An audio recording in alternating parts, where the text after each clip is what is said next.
Bom dia, irmãos. No último vídeo nós paramos aqui em João 8, 23, se eu não estiver me equivocando de novo, né? Nós temos centrado os nossos discursos em torno do tema verdade. E estamos sempre aproveitando para abordar questões na tradução, sempre que oportuno. E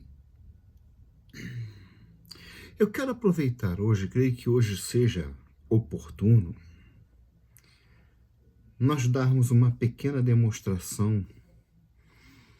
E eu quero aproveitar e dizer que eu não vivo procurando coisas na Bíblia, procurando falhas, procurando... Até é uma tarefa que eu assumi. Eu não estou fazendo isso atualmente, mas gosto de fazer, analisar traduções diferentes para ver como está sendo produzida as Bíblias, que é onde nós entendemos está a palavra santa de Deus, a revelação suprema, a revelação divina da história, do que Deus fez, do que Deus nos ensinou e do que nos aguarda. Mas atualmente eu não tenho feito isso. Mas a gente fica aqui trabalhando e não dá para me mostrar. Eu estou aqui com um caderno com as anotações e a pechita e 1, 2, 3 Bíblias abertas. E eu não me lembro por que eu estava pesquisando no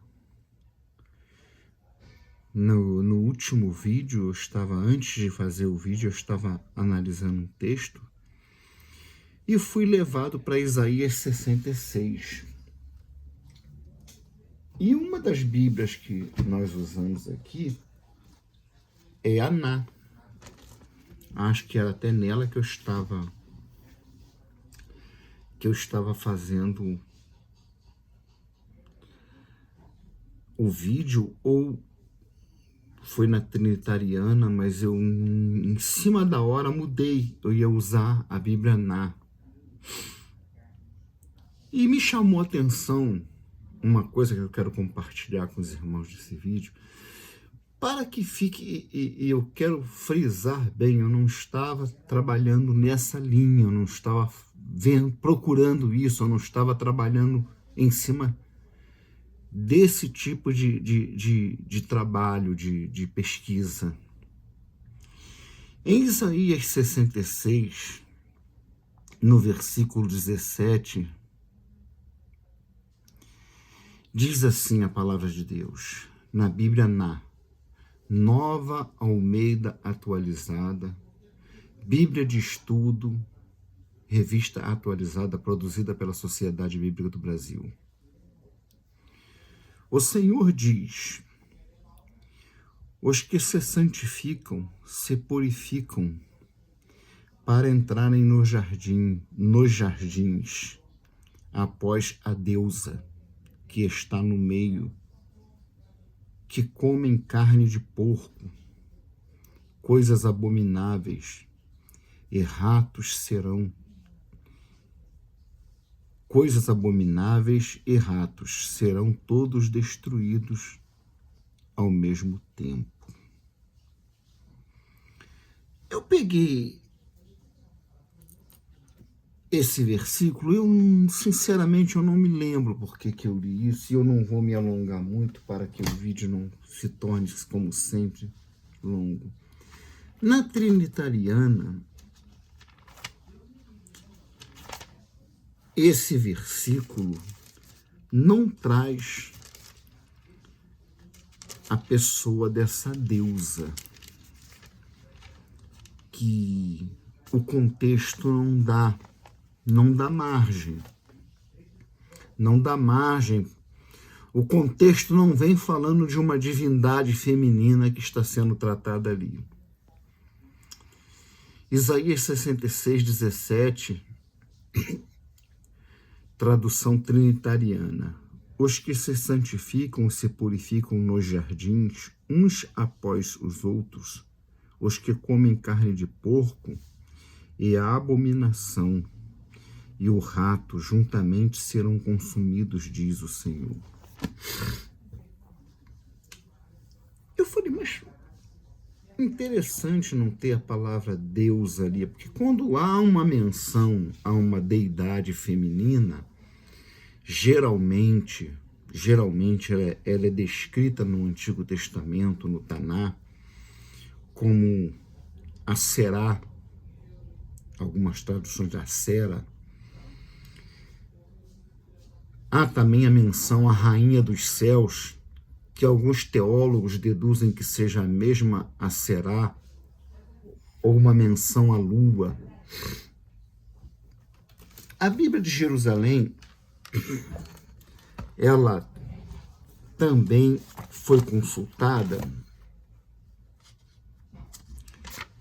e achei interessante, porque a Bíblia de Jerusalém ela é uma Bíblia para estudos e ela é uma Bíblia produzida para atender tanto a um cardeal que pregue uma basílica, uma igreja comum, para atender a um padre, para atender a pastores, a professores de teologia. Ela é uma Bíblia muito bem trabalhada.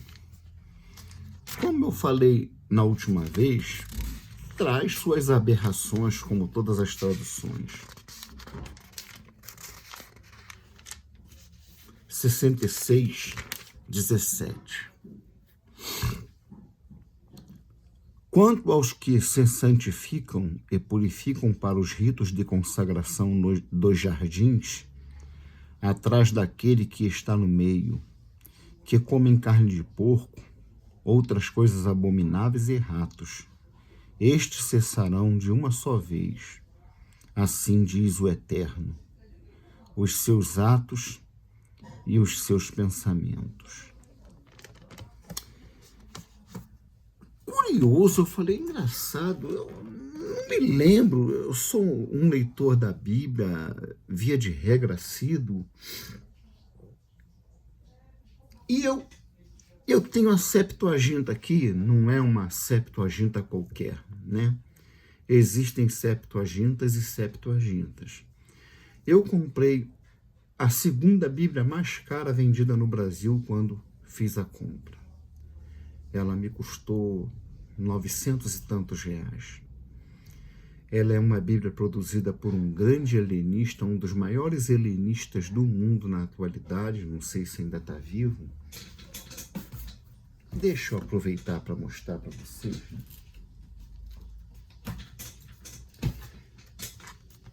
Ela é uma Bíblia produzida por um estudioso.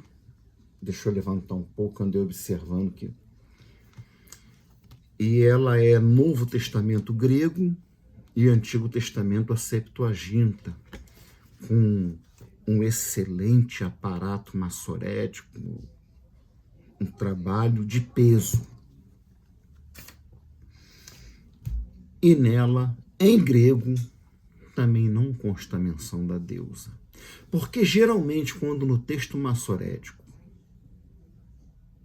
aparece na tradução em português do Antigo Testamento uma expressão, uma palavra, ou uma palavra trocada, supostamente do texto maçorético, e você vai no hebraico e ela não está no hebraico, é porque a tradução foi feita da Septuaginta. Mas nesse caso, nem a Septuaginta traz. E quem vai esclarecer isso? Nesse caso, é um dos casos em que vale a pena uma boa Bíblia de estudo. Na nota da Bíblia de Jerusalém,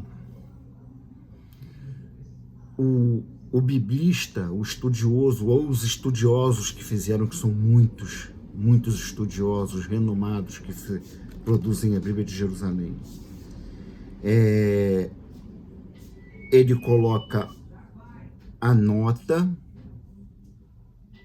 dizendo que isso é uma interpolação de um escriba. Olha que coisa interessante. Essa menção a essa deusa não faz parte do cânon. Está em um manuscrito de um determinado escriba, de um copista hebreu,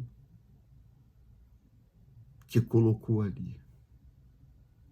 Então, eu aproveito isso, não é sobre isso que eu ia falar, mas que eu vou falar, mas e tomei até um bom tempo, mas para os irmãos e para os amigos verem que há de se tomar cuidado, eu repito, voltar sempre que possível e que necessário, trazendo esse alerta sobre você não ler a Bíblia correndo, não ler as Escrituras como quem lê um livro, mesmo um livro de teologia. Preste atenção nas palavras. Preste atenção no que está lendo. Veja se você é de longa data um estudioso das Escrituras e um leitor, como eu já fui um leitor repetitivo da Bíblia, li a Bíblia toda, vou ler a Bíblia toda este ano e depois, dali a um tempo, vou ler de novo. Você acaba, mas com o passar dos anos, você não está lendo a mesma Bíblia, você está lendo uma outra tradução, você troca de tradução, troca de versão. E aí você lê uma palavra e fala, mas peraí, essa palavra aqui não estava aqui. Isso tem importância. Entrando agora no nosso assunto, eu quero compartilhar com os irmãos uma experiência que me impactou muito recentemente. Eu estou com uma pessoa muito querida, muito amada. Irmãos, muito amada mesmo. Muito doente. Já houve um diagnóstico, e o diagnóstico agora foi desmentido, mas parece que vão fazer os exames de novo. E é uma parente de minha esposa, mas que eu tenho como mais do que tenho com minha irmã. É uma pessoa que eu tenho um amor muito grande por ela. E há 20 dias nós estávamos, eu e minha esposa, fazendo uma visita.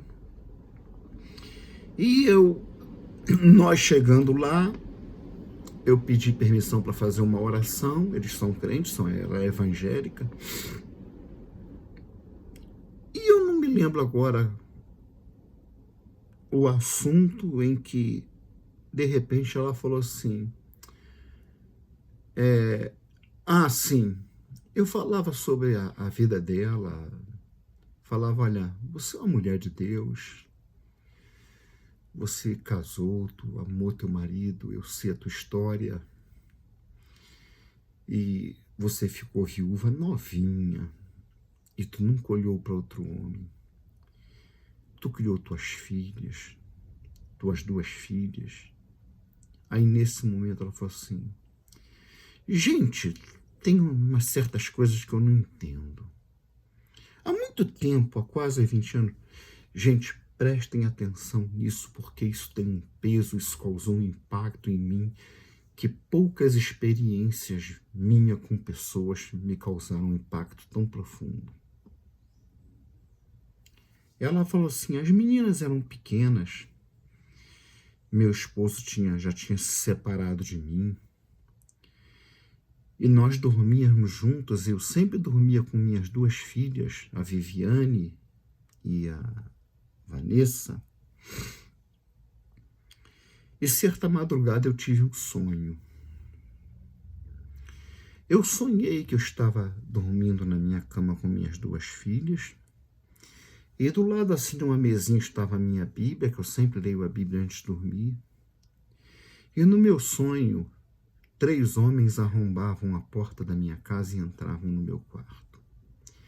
E eu ficava de olho fechado, dizia ela, na cama, fingindo que estava dormindo, apavorada. Mas eu entreabria os olhos e vi que eram 3 sádicos. Eu então perguntei para ela, fulana, o que você quer dizer com sádico? Por que sádico assim? A cara deles era cara de homens cruéis, de seres... Homens não, ela falou assim, de seres cruéis. Seres muito cruéis que gostavam de fazer sofrimento. E eu, apavorada ali, fingindo que estava dormindo, um deles veio e pegou minha Bíblia. Presta atenção. Ele pegou a minha Bíblia e fez assim com a minha Bíblia, desfolhou a minha Bíblia. E depois jogou em cima de mim. E saíram. Quando eles saíram, eu preguei a minha Bíblia. Só que quando eu peguei a minha Bíblia e abri, todas as páginas da minha Bíblia estavam como papel ofício, não tinham uma letra. A Bíblia estava toda em branco. Irmãos, eu me arrepiei todo com aquilo. Porque eu conheço eles, eu já há muitos anos, eu sou casado há 36 anos, e já tive muitas vezes na casa dela, fazendo obra, visitando com minha esposa, às vezes sozinho. Eu falei, você entendeu? Você entendeu que isso não foi um sonho, isso foi uma operação? Irmãos, e é isso que Satanás tem feito. Como o Senhor descreve quando ele narra a parábola da semente, que ele diz que as que caem na beira do caminho, as aves comem. Na interpretação ele diz, é o diabo que vem e rouba a palavra. Quando eu mostro aqui, que parece, talvez alguns pensem, poxa, o cara só vive agredindo a Bíblia, o cara só vive falando mal da palavra de Deus. Eu não sou louco, irmãos. Isso aqui é minha vida. A minha salvação veio através dela. Tudo que nós temos, tudo que nós somos como povo de Deus, como servos de Deus, chegou até nós porque tem um livro que foi usado por homens que trouxeram até nós a mensagem da salvação que está aqui. Mas ela tem sido atacada. Satanás tem roubado, tem tirado de forma sutil, estrategicamente, muito estrategicamente, ele está tirando a palavra de Deus. Ainda que ele não tente destruir a Bíblia como livro, mas ele está minando. Como que se você mexendo em uma máquina sofisticada, como um computador, por exemplo, se você tirar uma pequenina peça, um pequenino resistor, o aparelho pode não parar de funcionar. Mas, de repente, funções essenciais deixarão de existir. E o diabo, ele tem se concentrado em atacar a palavra de Deus, porque através da palavra do Eterno se formam homens em quem Deus se manifesta. Homens que passam a ser veículos de Deus. a habitação de Deus, a importância de que exista homens de Deus, não como tantos e tantos que há por aí, mas homens que verdadeiramente se coloquem diante de Deus de tal maneira que Deus possa, através deles, andar usando suas palavras, de tal forma que as palavras não sejam deles, mas sejam de Deus, como o Senhor fala aqui. Então eu deixo esse testemunho, essa experiência, que foi uma revelação de um proceder das forças de Satanás. Essa operação é uma operação muito específica. É uma estratégia muito séria. E que o diabo não faz como fazer com que o homem se embebede como coisas triviais. Ela é feita, ela é executada de forma estratégica, para que não apenas uma pessoa, mas muitos sejam desprovidos da verdadeira revelação, da verdadeira informação, a informação que importa.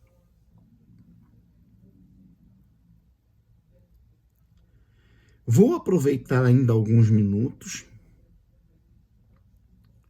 para continuarmos falando a respeito de Deus e da sua palavra. Pois bem, acelerando mais um pouco, vou pegar minhas anotações. A palavra verdade é um substantivo, como falamos em outro vídeo, no vídeo anterior, que fala mais do que se tem dado atenção, como se deveria, a respeito do tema, e mais do que o tema, da pessoa, que soberanamente assume o substantivo verdade como seu nome.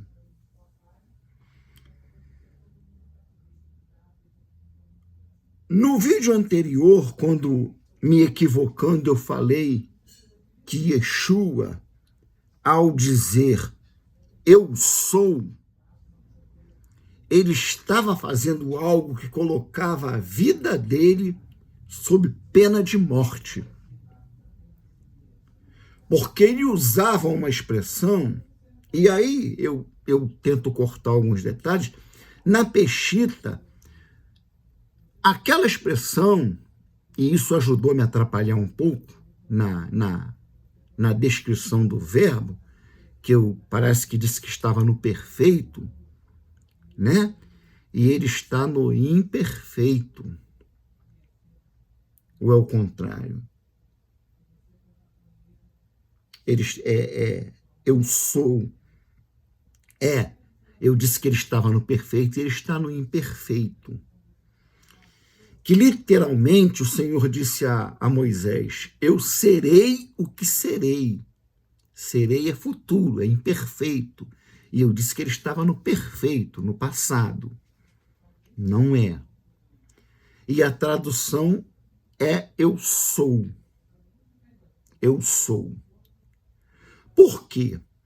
Como uma boa tradução vai dizer lá em Hebreus, Yeshua é o mesmo ontem, hoje e eternamente. Se tiver será, risca. Está errado. Deus não será nada, ele é. O único ser que pode dizer eu sou com toda propriedade digo divina, é o próprio Deus. Porque ninguém mais é nada. Nós não somos.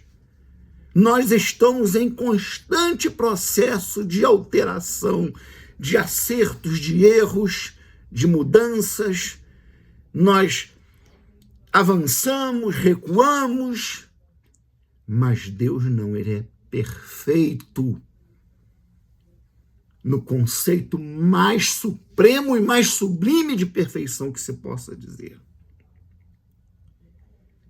Então, algumas expressões aparecem na Escritura como nome que Deus assume para si como seu nome. Verdade é uma delas. Justiça é outro, o justo juiz. Outra expressão, e que vai aparecer muito na Peshitta, o único, o um. O amigo até que me alertou do erro falou assim, olha, ele é descrito, Deus é descrito como o único. Porque isso remete lá ao Shema. Ouve, ó Israel, o Senhor teu Deus é o único Deus verdadeiro. Um e único. A palavra verdade em hebraico, emet, né? Emet é verdade. No grego, que não nos interessa muito, mas já que eu botei aqui, aletheia ou aletheia, né?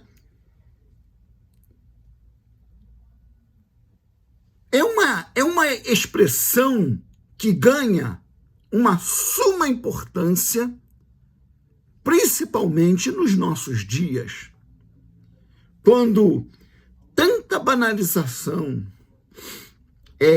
no tratar a causa do reino, tanta banalização ao buscar as coisas de Deus, buscar os interesses do reino, né? As pessoas fazem isso, e aí eu me expressei de novo errado, falei torpor, como que se estivesse em um estado de torpor, né? É uma lassidão, uma moleza, um pouco caso. O que está escrito? Ah, tá, é isso aí. E trata-se como que de qualquer maneira, e isso às vezes nos faz tratar a verdade como uma coisa que não reflete o que ela é realmente.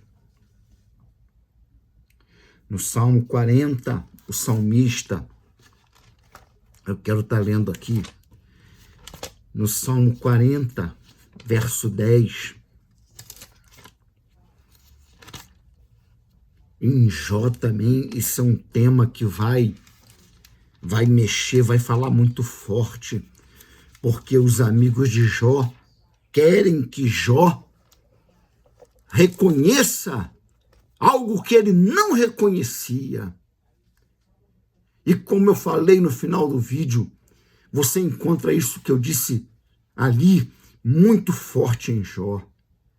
Ele diz, eu morro podre, mas não assumo uma mentira como se fosse verdade. Eu prefiro morrer na razão do que viver na mentira em troco da paz.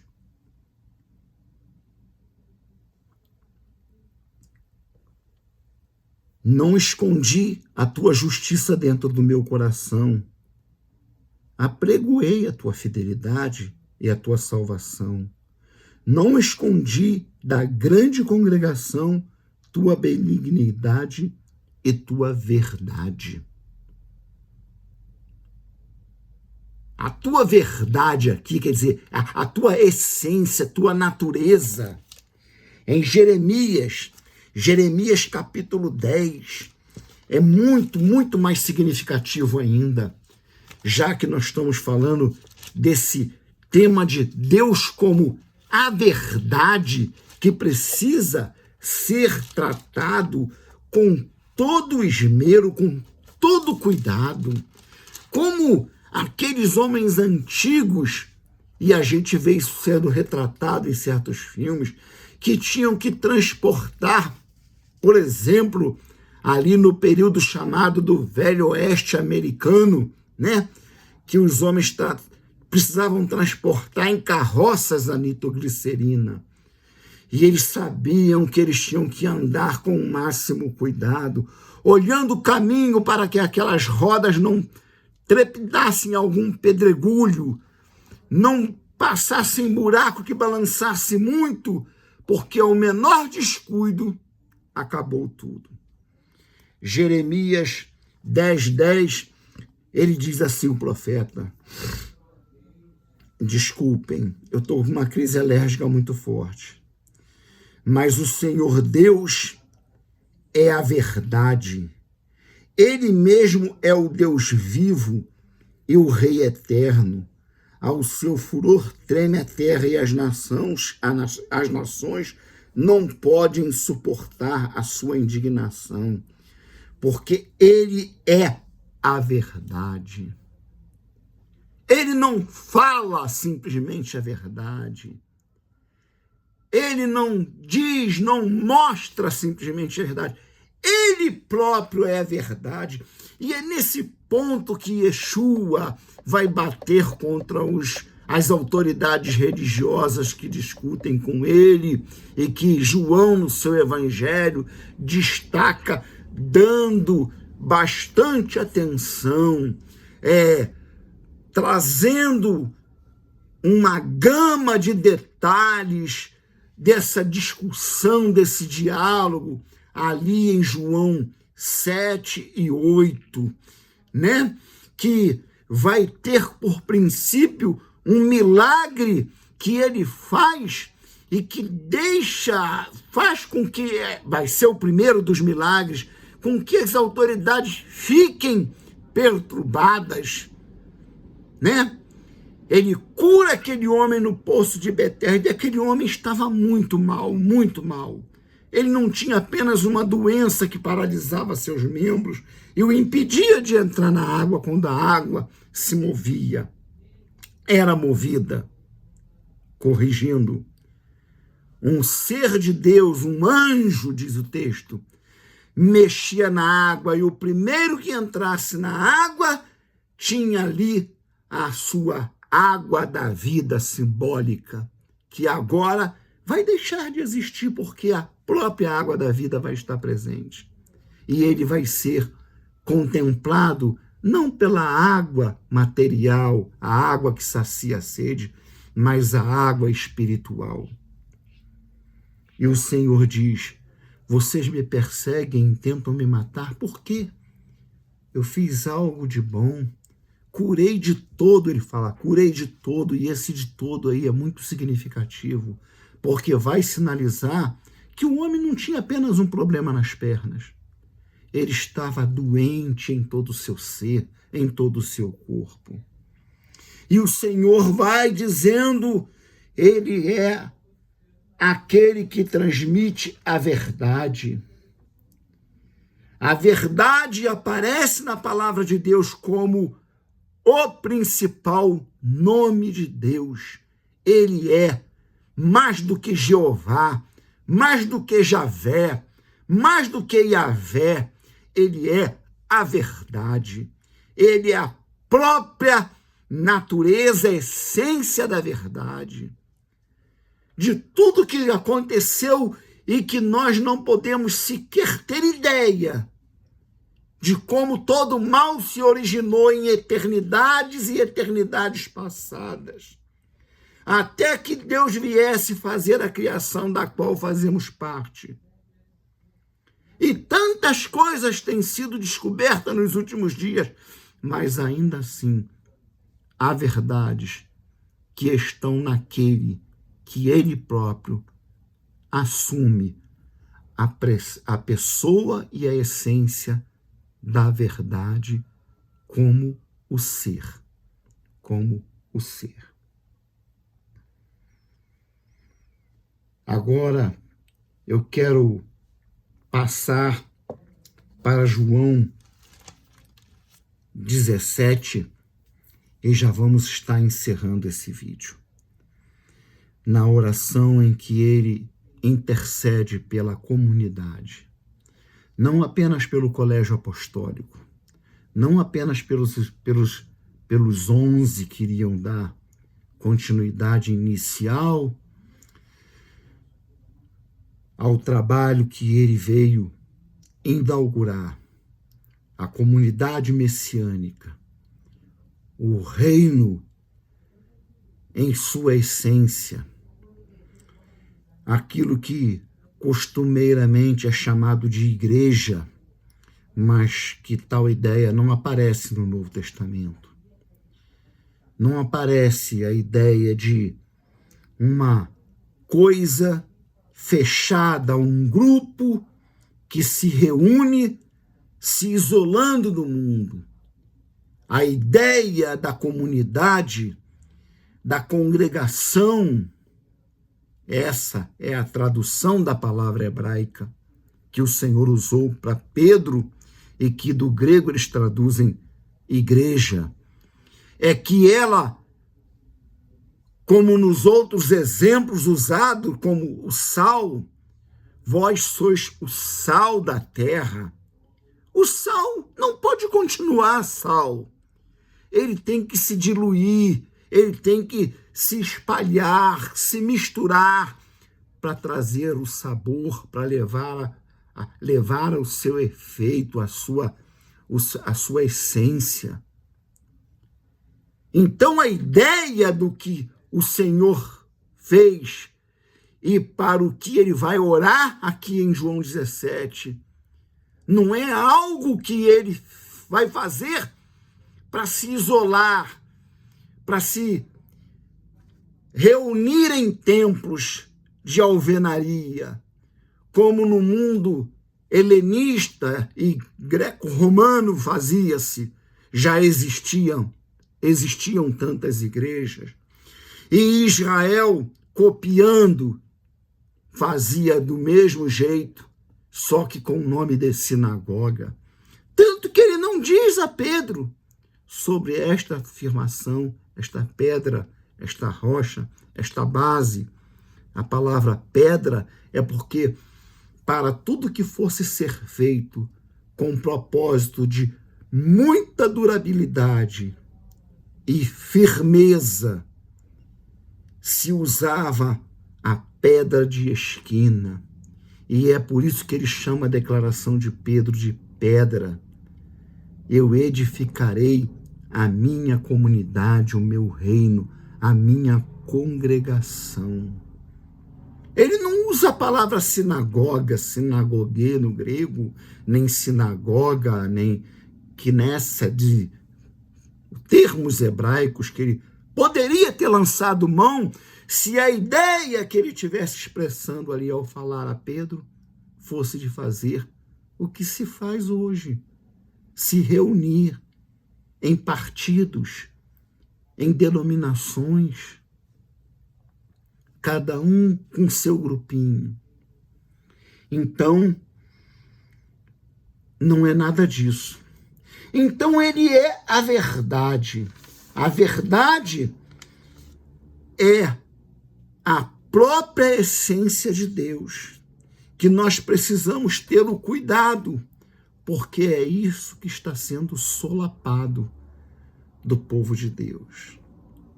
É isso que está sendo minado. A ideia é essa, de minar. Não é de como nos regimes, nos países de regime totalitarista, aonde se pega montões de Bíblias, invade-se a casa das pessoas e procura nas estantes e achando a Bíblia, leva lá para a rua, faz lá, queima. Não, como também fez o Império Romano lá no início, né? Não. O inimigo não está mais querendo que você fique sem Bíblia, que eu acabe-se com a produção de Bíblia. Ele está minando, está usando de ardis espirituais para tirar pontos essenciais que pode dar oportunidade ao Espírito do Deus vivo, ao Espírito do Santo, de dizer, de fazer a obra no coração de um e, através desse um, disseminar a mensagem da verdade a muitos, pregar a muitos. A gente vê aí programas de televisão, estão transformando até as escrituras em novelinhas, como se... E tem gente que acha, eu nem leio o livro de Juízes, eu nem leio o livro de Esther, eu assisto lá o programa. Meu Deus, que Deus tenha misericórdia. Então, a palavra de Deus, ela vai, e o Senhor vai falar a respeito disso com os fariseus que contendiam com ele. Ele vai afirmar: eu falo a vocês a verdade e vocês não aceitam. Por que é que vocês não entendem a minha palavra? Por que é que vocês não conseguem entender a minha linguagem? Porque vocês não são de Deus. Porque quem é de Deus ouve a palavra de Deus. Por isso vocês não são de Deus. Por isso vocês não ouvem. Porque não sois de Deus. Porque quem é de Deus escuta as palavras de Deus. Por isso vós não a escutais. Vocês não são de Deus.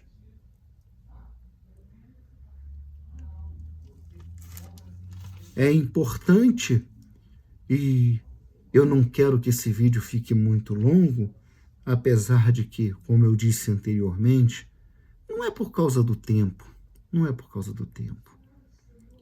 do que é dito. E nós vamos estar falando agora sobre o Deus que fez-se presente como homem enquanto estava no trono da glória. E ele vai dizer: eu saí de Deus, eu vim de Deus, eu e Deus somos um. Eu não estou falando de mim mesmo como ser humano que vocês estão vendo. Quem está falando com vocês é o próprio Deus. E aí isso criava confusão e, ao mesmo tempo, ódio.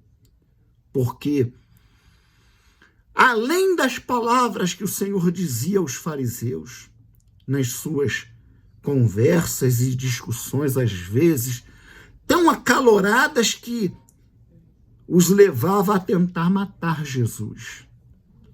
Mas Jesus não podia ser morto da forma como quisessem. A morte dele era uma morte sacrificial. Alguns falam sacrificial hoje em dia, né? Mas tradicionalmente é sacrificial, né? É uma morte vicária. É a morte pelo pecado de algumas pessoas.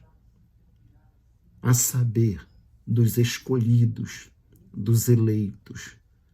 Não é por todos, não é por toda a raça humana, não é pela maioria que vai para a perdição.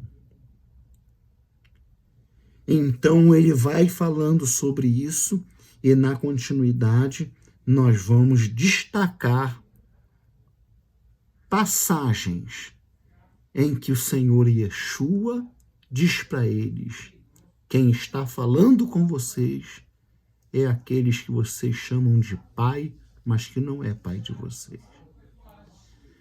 Quem está falando com vocês, através deste corpo santo, porque não foi gerado como são gerados todos os homens que nascem do ventre da mulher, mas foi gerado pelo próprio Pai.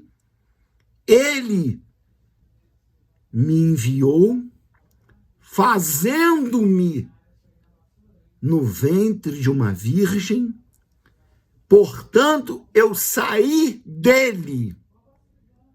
Aí nós vamos falar sobre a importância da palavra, palavra no sentido de expressão, como que uma preposição ganha um peso tão importante. Quando diz, eu saí dele, ao dizer eu saí dele no hebraico, nós vamos ver a importância de uma preposição em que o Senhor usa, e ao usá-la, ele diz, eu saí dele, no sentido de que Deus tirou uma parte de si e enviou como sendo ele mesmo. E aí nós somos remetidos à concepção de Maria, ao milagre da concepção pelo Espírito do Santo. Então, quando o Senhor Yeshua fala do Pai como a verdade, e ele se coloca como o próprio Deus falando, a própria verdade que liberta, que tendo conhecido ela, sendo conhecido, e aí aquele verbo conhecer é entrar, se essa verdade entrar, verdadeiramente são livres. Mas do contrário, não passamos de religiosos,